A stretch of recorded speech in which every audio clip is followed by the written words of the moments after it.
इस वीडियो में हम लोग जो सवाल डिस्कस करने वाले हैं उनमें आपको सिंपल इंटरेस्ट बराबर दिया रहेगा, ठीक है ना। तो ऐसे सवालों को करने का जो तरीका मैं आपको बताने वाला हूं, पूरे इंटरनेट में आपको इससे आसान और इससे छोटा तरीका ढूंढने से नहीं मिलेगा, ठीक है। वीडियो को आपको पूरा लास्ट तक जरूर देखना है, ठीक है ना। देखो सवाल में क्या है, क्वेश्चन नंबर आपका 52 है।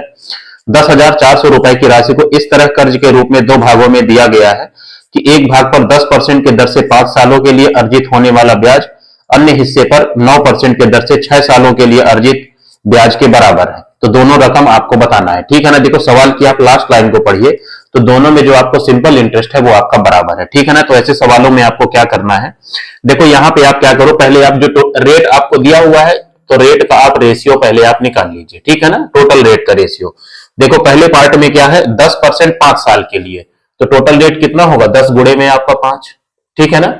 और दूसरा क्या है, देखो जो पोर्शन है उसमें क्या है 9% 6 साल के लिए, तो टोटल रेट कितना हो जाएगा 9 गुणे में आपका 6, ठीक है ना। इसका आप रेशियो निकाल लीजिए, देखो ये आपका 2 पंचे 10 हो गया और ये 2 तिहाई 6 हो गया, ठीक है ना। तो रेशियो कितना आया रेट का, 5×5 = 25 हो गया और ये कितना हो गया 9×3 = 27, ठीक है ना। तो ये आपका रेट का रेशियो है, ठीक है। और देखो जब आपका सिंपल इंटरेस्ट बराबर होगा तो जो रेट का रेशियो होगा उसका उल्टा आपका प्रिंसिपल का रेशियो होगा, मतलब मूलधन का रेशियो होगा, धनराशि का रेशियो होगा, ठीक है ना। ध्यान से सुन लीजिए, जब सिंपल इंटरेस्ट आपका बराबर होगा तो रेट का उल्टा आपका धनराशि का रेशियो होगा, ठीक है ना। और इसका उल्टा भी, जब भी सिंपल इंटरेस्ट बराबर होगा तो अगर आपके पास राशि का रेशियो है, मूलधन का रेशियो है, तो उसका उल्टा रेट का रेशियो होगा, ठीक है। तो यहां पे आपको रेट का रेशियो 25:27 है, तो प्रिंसिपल का कितना हो जाएगा, इसका उल्टा कर दीजिए आपका 27:25, ठीक है ना। तो ये आपके पास धनराशि का रेशियो आया, इसको आप ऐड करिए, टोटल धनराशि यहाँ पे कितनी है रेशियो में 7 5 12 की 2 हासिल आई 1 और 2 2 4 और 1 5, ठीक है ना। तो यहाँ पे धनराशि टोटल 52 है और सवाल में आपको दी हुई है 10,400, ठीक है। तो 52 की वैल्यू आपके पास 10,400 है। तो देखो 52 का आपका 2 गुना होता है 104, ठीक है ना। तो एक यूनिट की वैल्यू कितनी आ गई आपके पास 200, ठीक है। एक यूनिट की वैल्यू आपके पास 200 है, तो 25 यूनिट की वैल्यू क्या होगी, 25 को आप 200 से गुणा करिए तो कितना हो जाएगा 25 दूनी 50 और 2 जीरो लगा दीजिए। तो एक पोर्शन जो होगा वो 5,000 रुपए है धनराशि का, और दूसरा क्या होगा 27 को आप 200 से गुणा करिए तो कितना हो गया 27 दूनी आपका 54 और उसके आगे आप जीरो लगा दीजिए, ठीक है ना। तो 5400 और 5,000 वाला आपका आंसर हो जाएगा, ठीक है। तो 5400 और 5,000 मतलब सी पार्ट आपका आंसर हो जाएगा, ठीक है। ऐसे सवालों में आपको केवल ये याद रखना है कि जब भी सिंपल इंटरेस्ट आपका बराबर होगा तो प्रिंसिपल का और रेट का जो रेशियो होगा वो एक दूसरे के इनवर्स होता है, ठीक है ना। तो अगर आपको ये चीज पता है तो ऐसे सवालों को आप बहुत ही आसानी से बना सकते हैं, ठीक है ना। इस सवाल को आप देख लीजिए, क्वेश्चन नंबर आपका 52 है, ठीक है। इसके बाद मैं नेक्स्ट सवाल आपको कराता हूं, ठीक है।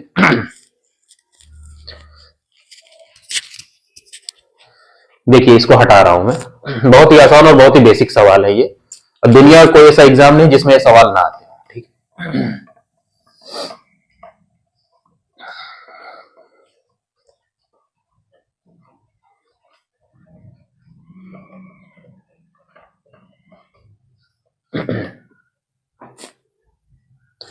क्वेश्चन नंबर 53 को देखिए, 5% के साधारण ब्याज पर 4 वर्षों के लिए कर्ज दी गई कितनी राशि 6% साधारण ब्याज पर 4 वर्षों के लिए दिए गए 500 कर्ज के बराबर राशि देगी, ये आपको बताना है, ठीक है। तो यहाँ पे आपको रेट दिया हुआ है, तो पहले आप टोटल रेट का रेशियो आप लिख लीजिए, ठीक है। तो यहाँ पे रेट का रेशियो देखिए क्या है 5% 4 साल के लिए, तो टोटल रेट क्या होगा 5 गुणे में आपका 4, और दूसरा क्या है 6% 4 वर्ष के लिए, तो ये कितना हो जाएगा 6 गुणे में आपका 4, ठीक है। तो देखो 4 से आपका 4 कट गया, तो रेट का रेशियो कितना है आपके पास 5:6, ठीक है।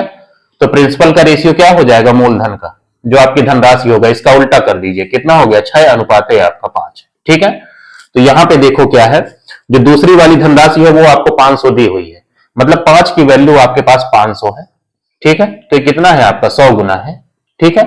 तो इसका इसका भी आप 100 गुना कर दीजिए, ठीक है। तो ये कितना हो जाएगा 600, ठीक है ना। तो पहली वाली जो राशि है वो आपके पास 600 है, दूसरी वाली 500 आपको दी हुई है, ठीक है ना। तो 600 वाला आपका आंसर हो जाएगा ऑप्शन, तो ए पार्ट आपका आंसर हो जाएगा, ठीक है। देखिए कितने आसान और कितने बेसिक सवाल है, अगर आपको ये रेशियो इनवर्स करना आपको पता है, ठीक है। तो ये क्वेश्चन नंबर आपका 53 हो गया, इसको भी आप ध्यान से देख लीजिए। अब मैं आपको कराता हूं क्वेश्चन नंबर 54, ठीक है।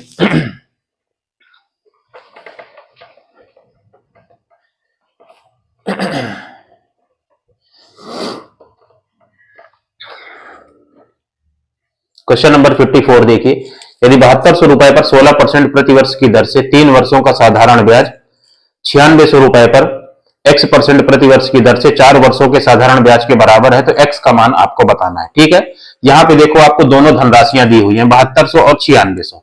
तो आप पहले प्रिंसिपल का रेशियो आप निकाल लीजिए, वो कितना है, देखो ये 7200 है और दूसरा वाला आपके पास 9600 है।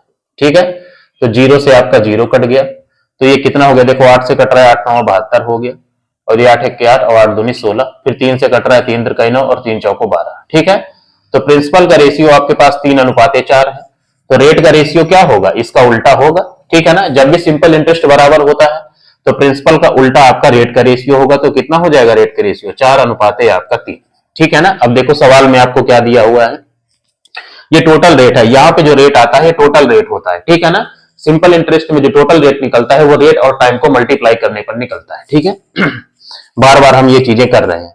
अब देखो क्या है, पहला वाला रेट आपके पास कितना है, 16% 3 साल के लिए, तो टोटल रेट कितना है आपके पास, देखो यहाँ पे 16 गुणे में आपका 3। ठीक है ना, तो ये कितना हुआ आपके पास 48 है।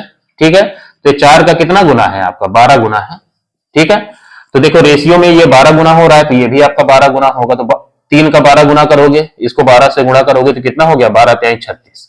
ठीक है ना, अब इस 36 में देखो क्या क्या होगा, जो रेट होगा वो भी होगा और जो टाइम होगा वो भी होगा। ठीक है ना, देखो सवाल में आपको क्या दिया हुआ है, टाइम दिया हुआ है 4 वर्ष और रेट आपसे पूछा है, तो इसमें से आप 4 बाहर निकालिए तो कितना बचेगा, 4 गुणे में आपका 9, तो ये 4 आपका टाइम है, तो ये बचा हुआ कितना हो गया रेट। ठीक है ना, तो रेट कितना हो गया 9% आपका आंसर हो जाएगा। ठीक है ना, तो जहां पे 9% हो वही आपका आंसर होगा, तो ए पार्ट आपका आंसर हो जाएगा। ठीक है, तो एक्स की वैल्यू क्या हो जाएगी 9। ठीक है, ये क्वेश्चन नंबर आपका 54 है, इसको देख लीजिए।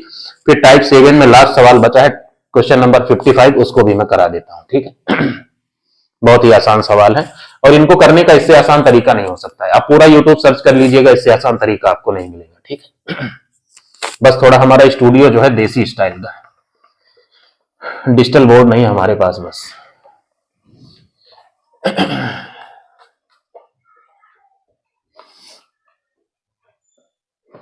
देखिए क्वेश्चन नंबर आपका 55 है, कितने वर्षों में 5000 रुपए की धनराशि 4% वार्षिक साधारण ब्याज दर पर प्राप्त ब्याज 18,000 रुपए की धनराशि पर 8% वार्षिक साधारण ब्याज दर पर 2/1/2 वर्ष में प्राप्त ब्याज के बराबर हो जाएगी। ठीक है ना, तो देखो यहाँ पे आपको दोनों धनराशि दी हुई है 5000 और 8000, तो आप पहले प्रिंसिपल का रेशियो लिख लीजिए। ठीक है ना, तो एक आपकी 5000 है, दूसरी आपकी 8000 है। ठीक है ना, अब देखो मुझे समझाना है तो मैं ये सारी चीजें लिख रहा हूं, एग्जाम में आपको ये सब डायरेक्ट करना चाहिए। जीरो से आपके जीरो कट गए, तो प्रिंसिपल का रेशियो 5:8 आया। ठीक है ना, तो रेट का रेशियो क्या हो जाएगा, इसका उल्टा होगा, रेट का रेशियो हो जाएगा 8:5। ठीक है, तो ये टोटल रेट का रेशियो है, ये केवल रेट का रेशियो है, टोटल रेट का रेशियो होता है, इसको आप टीआर भी लिख सकते हैं। ठीक है ना, टोटल जो रेट का रेशियो है वो 8:5 है। ठीक है, तो यहां पे देखो दूसरा वाला रेट, आप दूसरा वाला टोटल रेट आपको दिया हुआ है 8% और 2/1/2 वर्ष के लिए, तो कितना हो जाएगा 8 गुणे में, देखो 2/1/2 क्या होगा, 2 दूनी, देखो इसको हम लोग लिख सकते हैं 2 + 1/2। ठीक है ना, तो 2 दूनी 4 1 5/2 हुआ, इसको सॉल्व कर लो, 2 चौको 8, तो कितना हो गया 5 चौको 20। ठीक है ना, तो यहाँ पे 5 की वैल्यू आपके पास 20 है, तो कितना है ये 4 गुना है, तो इसका भी आप 4 गुना कर दीजिए, तो कितना हो जाएगा 8 चौको 32। ठीक है ना, तो यहाँ पे जो टोटल रेट है आपके पास 32 है, तो इस 32 में आपका देखो रेट और टाइम दोनों है, तो क्या दिया हुआ है सवाल में आपको, रेट दिया हुआ है 4%। ठीक है ना, इस 32 को आप तोड़ोगे तो इसमें 4 बाहर निकालोगे तो क्या हो जाएगा 4 गुणे में आपका 8, तो ये तो आपका टाइम है, तो बचा हुआ क्या हो गया आपका रेट हो गया, तो जो रेट होगा वो आपका 8% होगा। ठीक है ना, तो जहां पे 8% हो, नहीं आपको रेट दिया हुआ है, उल्टा कर बोल दिया मैंने, यहाँ पे रेट दिया हुआ है आपको 4। ठीक है ना, तो ये जो बचा हुआ क्या हो जाएगा आपका टाइम।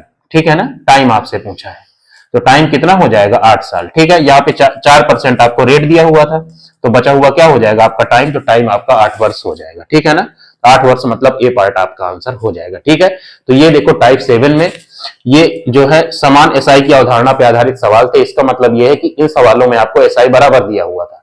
जब भी आपको एसआई बराबर दिया हो, फिर से मैं रिपीट कर दे रहा हूं, तो प्रिंसिपल का उल्टा रेट का रेशियो होगा। ठीक है ना, ध्यान से सुनिए, जब भी सिंपल इंटरेस्ट आपका बराबर होगा तो प्रिंसिपल का जो रेशियो होगा उसका उल्टा रेट का रेशियो होगा, और इसका उल्टा भी, अगर आपको रेट का रेशियो दिया है तो उसका उल्टा कर देंगे तो प्रिंसिपल का रेशियो आ जाएगा। ठीक है ना, तो बस अगर आपको ये कॉन्सेप्ट पता है तो आप ऐसे सवालों को बहुत ही आसानी से बना सकते हैं।